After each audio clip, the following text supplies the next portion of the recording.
नमस्कार दोस्तों, मैं हूं डॉक्टर शिल्पी चौहान और स्वागत करती हूं आपका अपने चैनल अवेयरनेस विद सक्षम पर। और आज हम चर्चा करने वाले हैं food and tips on high blood pressure only. आज हमारे मेहमान हमारे साथ में जुड़े हुए हैं doctor Abha Khetrapal ji, retired principal and associate professor हैं, DAV college for girls Yamunanagar Haryana से हैं। मैडम, बहुत बहुत स्वागत है आपका हमारे चैनल पर। Thank you Shilpi, thank you so much. जी दोस्तों, जैसा मैंने शुरुआत में बताया कि आज हम बीपी और बीपी से जुड़ी डाइट्स के बारे में आज चर्चा करने वाले हैं, क्योंकि मैम का काफ़ी इसमें एक्सपर्टीज़ है, अनुभव रहा है। मैम, मैं आपसे आग्रह करना चाहूँगी, वैसे हाइपरटेंशन के बारे में तो लोग जानते ही हैं, लेकिन डाइट को लेके काफ़ी लोगों के दिमाग में इतने सारे मिथ्स रहते हैं कि क्या खाएं क्या ना खाएं। आज हम इसी पे ही हम आपसे चर्चा करेंगे। तो सबसे पहले मैम, डाइट में नमक जो होता है उसका बहुत अहम रोल हो जाता है। कुछ लोग ऐसे बोलते हैं कि तेज़ नमक नहीं खाना चाहिए, कुछ बोलते हैं रॉक साल्ट खाना चाहिए, कुछ बोलते हैं कि बाद में जैसे कच्चा नमक ऊपर से डाल के बहुत लोगों को हैबिट होती है खाने की सैलेड वगैरह में। मैम, आज पहले नमक का ही डाउट्स क्लियर कीजिए। हाँ जी, एक्चुअली कई लोग कहते हैं कि नमक ही सिर्फ कारण है हाई बीपी का, क्योंकि नमक में सोडियम होता है और सोडियम कल्प्रिट होता है हमारे ब्लड प्रेशर को बढ़ाने का। जैसे हमारा normal blood pressure 120/80 mm mercury होता है, अगर इतना है तो फिर नमक हम ऊपर से भी डाल सकते हैं और हमें कोई इतनी रिस्ट्रिक्शन की जरूरत नहीं है। लेकिन जो हाई ब्लड प्रेशर के पेशेंट्स हैं जिनका 140/90 या इससे ज्यादा mm मर्करी ब्लड प्रेशर होता है, तो उनको अपना नमक कंट्रोल करना है। एक्चुअली आजकल क्या है कि नमक जो है आपको आपने सुना होगा लो सोडियम बहुत लोग लेते हैं, लोना बोलते हैं इसे। उसी तरह मार्केट में एक और प्रोडक्ट भी आता है KCl, पोटेशियम क्लोराइड, क्योंकि पोटेशियम आपका बीपी नहीं बढ़ाता है। लेकिन दूसरी तरफ पोटेशियम, अगर आप किडनी पेशेंट हैं तो पोटेशियम किडनी की जो हेल्थ है उसको और खराब कर सकता है।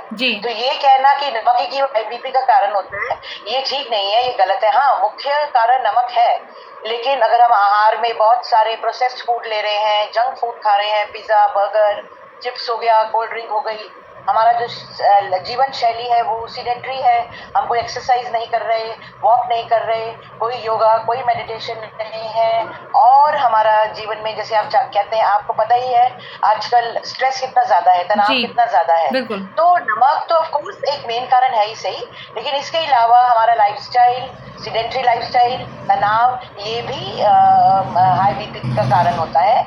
इसलिए हमें कोशिश ये करनी चाहिए कि नमक जो है हम कंट्रोल मात्रा में खाएं, चाहे हमारा बीपी नॉर्मल है, ताकि वो बढ़े ना, एग्रावेट ना हो। जी मैम, कुछ लोग आजकल मतलब होता ही है, इंडियंस को कितना भी गाइड किया जाए, डॉक्टर की गाइडेंस में रहें, लेकिन वो थोड़ा सा हटके कुछ करते ही हैं। तो जैसे बहुत लोग डाइट पे ध्यान नहीं देते, मतलब दवाई तो ले रहे हैं, और दवाई लेते लेते भी बहुत लोगों का क्या होता है, बीपी बढ़ने लगता है। फिर उनका जवाब ये आता है कि हमने तो दवाई ली है, फिर भी हमारा बीपी बढ़ रहा है। देखिए, दवाई बहुत जरूरी है अगर आप एक ब्लड प्रेशर के पेशेंट हैं, लेकिन दवाई के साथ साथ आपको अपने आहार पर ध्यान देना है। आपने नमक कम लेना है, ऊपर से जैसे आपने कहा कि ऊपर से नमक डालना है, वो तो बिल्कुल ही नहीं डालना। जो खाद्य पदार्थों में अपना नॉर्मल सोडियम होता है वही बहुत होता है, जो आप खाना पकाते समय डालते हैं वो भी कम डालना चाहिए। ऊपर से जो सफेद नमक है वो नहीं डालना चाहिए। ब्लड प्रेशर के लिए सारी सफेद चीजें जैसे नमक, मैदा और चीनी, ये तीनों चीजें नहीं लेनी चाहिए, क्योंकि देखिए चीनी और मैदे से आपका वेट बढ़ता है, वेट बढ़ेगा तो बीपी बढ़ेगा। तो अगर आप दवाई ले रहे हैं, वो कंट्रोल अगर नहीं हो रहा, इसका मतलब या तो आपके आहार में कोई खराबी है, या आपकी जीवन शैली ठीक नहीं है, आप एक्सरसाइज नहीं कर रहे, प्रॉपर स्लीप नहीं ले रहे, और या आप जो है एक्टिव नहीं है। ठीक है ना? हाँ, तो सिर्फ दवाई से कंट्रोल नहीं होता, it has to be supplemented with a proper lifestyle and a proper diet।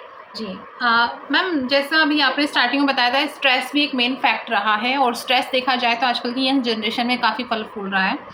तो हम बहुत यंग एज में जो है लोग बीपी के शिकार हो रहे हैं, लेकिन वो इस चीज़ को एक्सेप्ट नहीं करते हैं कि हम बीपी पेशेंट हैं और हमें संभल के चलने की नीड है। यहाँ थोड़ा साइकोलॉजिकल चीज़ें हैं जो उन्हें एक्सेप्ट करनी होगी, थोड़ा बताइए मैम। हाँ जी, जरूर। पहले कहते थे सिर्फ बड़े उम्र में या बूढ़ों को ही बीपी होता है, लेकिन आजकल हम देखते हैं तो युवाओं को और इवन बच्चों में भी बीपी जो है वो पाया गया है। इसका मेन कारण ऑफ कोर्स खान पान और खराब जीवन शैली तो है ही सही, लेकिन तनाव बहुत बड़ा कारण है। देखिए, एक वर्किंग लेडी है, उसको घर भी मैनेज करना है, उसको अपना वर्क प्लेस भी मैनेज करना है। तो जो वर्किंग प्रोफेशनल्स हैं उनके लिए वर्क प्लेस स्ट्रेस बहुत ज्यादा होता है, जो मुख्य कारण है, और कंपटीशन बहुत ज्यादा होता है। मैं ये नहीं कहती कि एम्प्लॉय फ्रेंडली वर्क प्लेस भी होती है, बट आपका माइंडसेट कैसा है। कई लोग क्या लेते हैं, स्ट्रेस ज्यादा लेते हैं, कई नहीं लेते। तो स्ट्रेस देखिए, बिना स्ट्रेस के तो कोई चीज हो नहीं सकती जी। तो मेन है कि इस स्ट्रेस को हम डिस्ट्रेस ना बनने दें। जी जी। इस तनाव को हम एज अ मोटिवेटर यूज करें, आगे बढ़ने के लिए यूज करें, जिसके लिए हम तनाव को मैनेज करने के लिए बहुत सारी टेक्निक्स कर सकते हैं। आप योगा कर सकते हैं, मेडिटेशन, आपकी कोई हॉबी है आपको अच्छी लगती है, चाहे वो म्यूजिक है, आप वो अडॉप्ट कर सकते हैं। रेगुलर वॉक पे जाइए, नहीं जा सकते, अगर ऑफिस में जिम है या घर में जिम है तो आप वो करिए। अपनी डाइट पे दीजिए, रिलैक्स करिए, और कम से कम 6 से 8 घंटे की आप नींद जरूर लीजिए। इससे क्या होगा, तनाव आपका कंट्रोल में रहेगा। जब तनाव कंट्रोल में रहेगा तो आपका बीपी भी कंट्रोल में रहेगा। जी मैम, डार्क चॉकलेट। जी हाँ जी प्लीज। नहीं बताइए। You must have a social circle also. कुछ फ्रेंड्स ऐसे होने चाहिए जिनके साथ आप डिस्कस कर सकते हैं, या फैमिली ऐसी होनी चाहिए जो आपकी, तभी हम कहते थे ना जॉइंट फैमिली में एक मील ऐसा होता है जब सारे टेबल पे बैठ के इकट्ठा बात भी करते हैं और खाना भी खाते हैं। तो डिस्कशन से भी क्या होता है, आपको एक आउटलेट मिल जाता है अपने तनाव को निकालने के। जी मैम, डार्क चॉकलेट के लिए काफ़ी ये चीज़ें होती हैं कि जैसे बीपी पेशेंट है या हार्ट पेशेंट है, उसे डार्क चॉकलेट जितना मनाए उतनी खानी चाहिए, बट उसके साइड इफेक्ट्स क्या हो सकते हैं? हाँ, ऐसा बेटा डार्क चॉकलेट में शिल्पी फ्लेवोनॉइड्स होते हैं। जी। फ्लेवोनॉइड्स वो कंपाउंड है जो कि हमारे हार्ट की हेल्थ के लिए अच्छे होते हैं, हमारे बीपी को कम करते हैं। उनमें एंटीऑक्सीडेंट प्रॉपर्टीज होती हैं, मतलब जो फ्री रेडिकल्स आ जाते हैं बॉडी में, जो कैंसर प्रोड्यूस करते हैं, ये उससे फाइट करते हैं। एंटी इंफ्लेमेटरी, अगर बॉडी में कोई भी बीमारी या सूजन है तो फ्लेवोनॉइड्स उससे लड़ते हैं। डार्क चॉकलेट एक बहुत अच्छा सोर्स है, लेकिन इसको भी हमें लिमिट में खाना चाहिए। इसके फ्लेवोनॉइड्स के और बहुत अच्छे सोर्सेज होते हैं, जैसे चाय है, आपकी ब्लैक टी, ग्रीन टी, आप वो भी ले सकते हैं। इसके अलावा जितने सिट्रस फ्रूट्स हैं, जो रसीले फल है, वो बहुत अच्छे सोर्सेज होते हैं। सोया प्रोडक्ट्स हैं, बेरीज हैं, एप्पल्स हैं, ये सब अच्छे सोर्सेज होते हैं फ्लेवोनॉइड्स के। तो डार्क चॉकलेट देखो बेटा, excess of everything is bad, ठीक है ना। तो मॉडरेट इज द की। मैंने जो भी लेना है वो मैंने मॉडरेट अमाउंट में लेना है, चाहे वो चॉकलेट है, चाहे वो संतरा है, चाहे वो बेरीज है। तो मॉडरेट में लेंगे तो कोई बैड इफेक्ट नहीं है डार्क चॉकलेट का। एक्सेस में लेंगे तो उसका बैड इफेक्ट हो सकता है। पर अभी रिसर्च चल रही है, लेकिन ये है कि डार्क चॉकलेट आपको ले सकते हैं, कोई इश्यू नहीं है, लेकिन लिमिट में। जी मैम, शुद्ध देसी घी का कुछ ऐसा है कि मतलब लोग खाते ही हैं, कुछ लोगों का हैबिट होती है कि वो सूखी चपाती खा ही नहीं सकते हैं, स्पेशली यदि बीपी पेशेंट है तो उसके लिए कितना हानिकारक हो सकता है?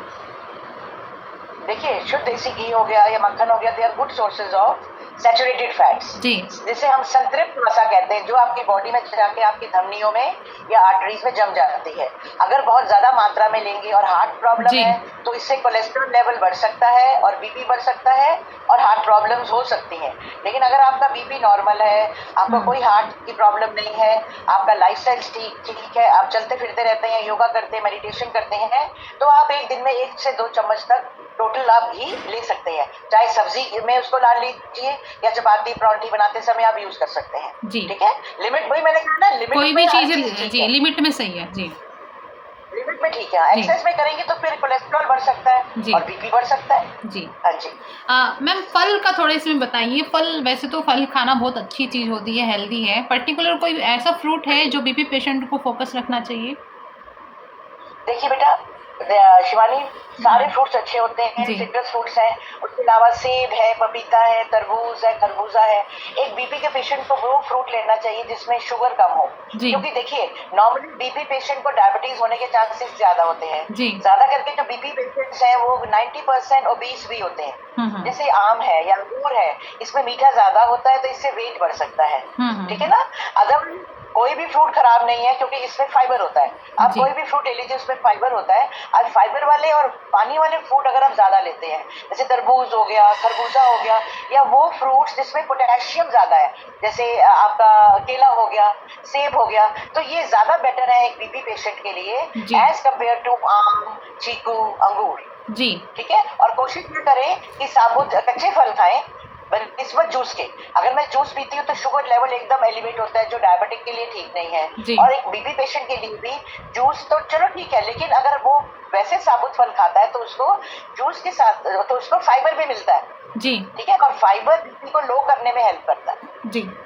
इसलिए प्रेफर ये करें कि फ्रूट्स खाएं रादर देन फ्रूट जूसेस जी, and more fruits which have high potassium like your banana, apple, and less which have more sugar, जैसे मैंगोज हो गए और अंगूर हो गए, तरबूज, खरबूजा, पपीता, these are excellent, अमरूद, these are very very good fruits। Okay ma'am, जैसे बीपी में बहुत सारे लोग क्या आयुर्वेदिक मेडिसिन लेते हैं, आपने भी अगर सुना होगा पतंजलि का एक दवाई है मुक्तावटी, काफ़ी फेमस है, लोग उसे भी लेते हैं। मतलब कम बीपी है तो हम मुक्तावटी ले लेते हैं, बहुत हाई है और हमें तुरंत रिलैक्स फील करना है तो वो एलोपैथी मेडिसिन अपनी ले लेते हैं। तो ये सही है या गलत है? मतलब अपने को या एक ही ट्रीटमेंट पे चलना है? देखिए बेटा, सेल्फ मेडिकेशन, शिल्पी, सेल्फ मेडिकेशन ठीक नहीं होती जी। एलोपैथिक अगर आप दवाई ले रहे हैं बीपी के लिए, आप उसको बंद नहीं कर सकते विदाउट कंसल्टिंग द डॉक्टर, क्योंकि बॉडी यूज्ड टू हो जाती है और एकदम रिएक्ट करती है। आयुर्वेदिक आप ले सकते हैं, I am not against Ayurveda, but not without consultation of Ayurvedic doctor. अगर आपकी सिटी में आयुर्वेदा डॉक्टर नहीं, तो आजकल तो वीडियो कंसल्टेशन है, आप ऑनलाइन कंसल्टेशन ले लीजिए। देन अगेन इट डिपेंड्स कि आपका बीपी कितना है। अगर आउट ऑफ कंट्रोल है तो आप अपनी आयुर्वेदिक को एज अ सप्लीमेंट यूज कर सकते हैं। बिना डॉक्टर के परमिशन के आपको कभी भी अपनी एलोपैथिक दवाई बंद नहीं करनी चाहिए, उसका खराब इफेक्ट हो सकता है। आप आयुर्वेदिक सप्लीमेंट ले सकते हैं, but only after consulting Ayurvedic doctor जी। मैम, ऐसे भी होता है कि जैसे 10-15 दिन तक हमने रूटीन से दवाइयाँ ली हैं या 1 महीना 2 महीना ली, लेकिन बीपी अब कंट्रोल हो गया है।